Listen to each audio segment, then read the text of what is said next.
Que bom que você veio até aqui. Isso significa que eu não estou sozinho, que eu não sou o primeiro professor a ir dar aula para depois conhecer as teorias de aprendizagem, e que o nosso caso pode ser relativamente parecido. No meu caso, devido às características da minha formação, eu não tive contato com essa temática, as teorias de aprendizagem. Então, nesse vídeo eu irei apresentar a você um pouco sobre as teorias de aprendizagem, bem como as filosofias que tentam explicar o fenômeno da aprendizagem. Por isso, solta a vinheta.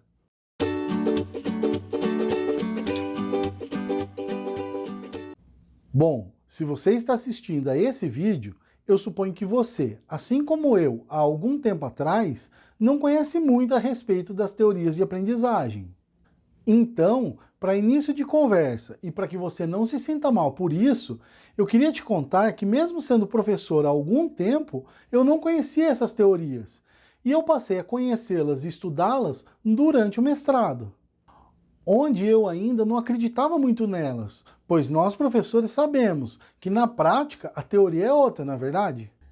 E por causa disso, eu ainda torci um pouco o nariz para essas teorias. Mas durante o doutorado, quando eu pude me aprofundar ainda mais nessa temática e tive contato com muitas dessas teorias, e pude perceber o quanto estas são importantes e podem contribuir em nossa prática, explicando muitos dos fenômenos que acontecem em nossa sala de aula. Porém, antes de iniciarmos a temática, eu gostaria de falar a você que o que eu vou fazer aqui é introduzir o tema, e que este é muito, mas muito maior do que o enfoque que eu irei tratar aqui. Resumindo, é o resumo do resumo da introdução da síntese, ok? A abordagem sobre as teorias de aprendizagem que eu irei apresentar será a partir das ideias do professor Marco Antônio Moreira em seu livro Teorias de Aprendizagem. Mais especificamente do capítulo de introdução dessa obra, e visa possibilitar que você conheça, ainda que de forma sintética, os principais conceitos relacionados às teorias de aprendizagem. Por isso, chega de enrolação e vamos às teorias de aprendizagem. Então, mas o que é uma teoria mesmo? De um modo geral, uma teoria é uma tentativa humana de sistematizar uma área do conhecimento, com vistas a compreender de uma maneira particular, possibilitando assim ver as coisas e explicá-las. Segundo o professor Moreira, uma teoria de aprendizagem é então uma construção humana para interpretar sistematicamente a área de conhecimento que chamamos de aprendizagem, ou seja, é tentar explicar o que é aprendizagem, por que funciona e como funciona. O professor Moreira indica também que no caso das teorias de aprendizagens, são 3 as filosofias que tentam explicar o fenômeno da aprendizagem. O professor Moreira indica também que no caso das teorias de aprendizagem, são 3 as filosofias que tentam explicar o fenômeno da aprendizagem. São elas: a comportamentalista, ou behaviorismo, a cognitivista e a humanista. A filosofia comportamentalista, ou behaviorismo, se fundamenta nos comportamentos observáveis e mensuráveis do sujeito, ou seja, nas respostas que ele dá aos estímulos externos que ele recebe, bem como na emissão das respostas, ou seja, na consequência. Sua ideia básica é a de que os comportamentos são controlados pelas consequências, e assim, se a consequência for boa para o sujeito, haverá uma tendência de aumento na frequência da conduta. E caso contrário, se a consequência for desagradável, a frequência da resposta tenderá a diminuir. Dentre os principais teóricos da aprendizagem relacionados a essa filosofia, a comportamentalista ou behaviorismo, eu destaco Watson, Pavlov e Skinner como condicionamento operante. Já a filosofia cognitivista, por sua vez, enfatiza tudo aquilo que é ignorado pela visão comportamentalista, ou seja, a cognição e o ato de conhecer. Essa filosofia trata dos processos mentais e se ocupa da atribuição de significados, da compreensão, da transformação, armazenamento e uso da informação envolvida na cognição.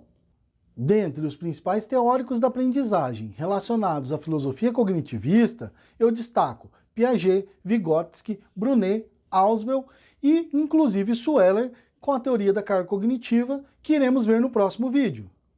Dessa linha filosófica cognitivista se deriva a posição construtivista, ou cognitivista interpretacionista. Cognitivista porque se ocupa da cognição, de como o indivíduo conhece e de como ele constrói a sua estrutura cognitiva. Interpretacionista porque supõe que os eventos e objetos do universo são interpretados pelo sujeito cognoscente. E dessa forma, se presume que o ser humano tem a capacidade criativa de interpretar e representar o mundo, e não somente responder a ele. O professor Moreira fala ainda que em sala de aula o construtivismo tem sido confundido com o método construtivista, ou com aprendizagem por descoberta. Ou ainda o que é pior, com simples atividades manipuláveis, crê-se ingenuamente que por estar manipulando as coisas, o aluno está construindo. Bom, pessoal, construtivismo não é isso. E é por isso que não existe um método construtivista. O que existe são teorias construtivistas, como a de Piaget, e metodologias construtivistas, todas consistentes com a postura filosófica construtivista.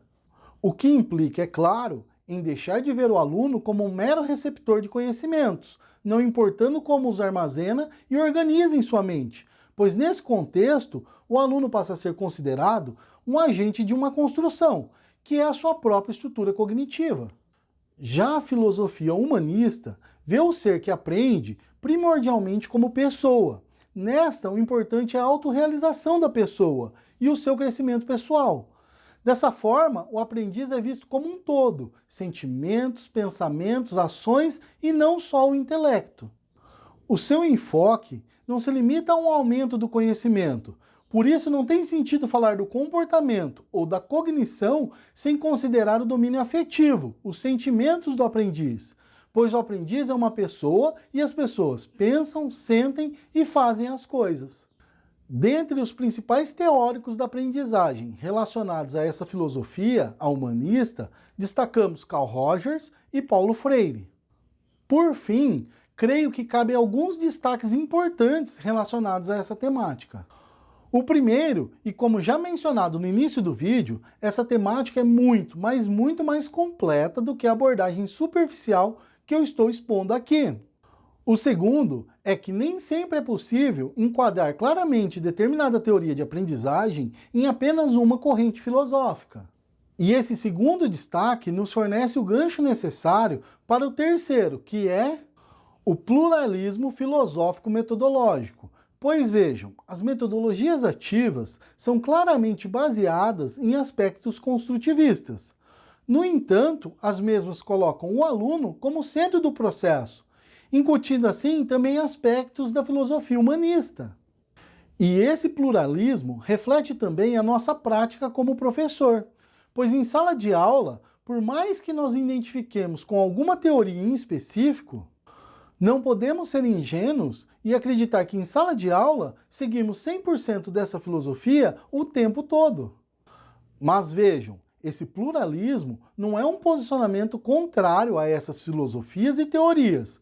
Muito pelo contrário, creio que essas são de suma importância para a nossa prática. Esse pluralismo indica uma consciência e racionalidade de que devemos utilizar o que dá ou pode dar certo, para fornecer aos nossos estudantes o que nós acreditamos que seja o melhor para o seu aprendizado. Feito essas ressalvas, pessoal, esta é a segunda parte da síntese dos principais assuntos trabalhados nesse módulo. Eu espero que vocês tenham gostado. E qualquer dúvida, vocês já sabem, é só entrar em contato. E no próximo vídeo, nós trabalharemos especificamente a teoria da carga cognitiva. Tchau e até a próxima!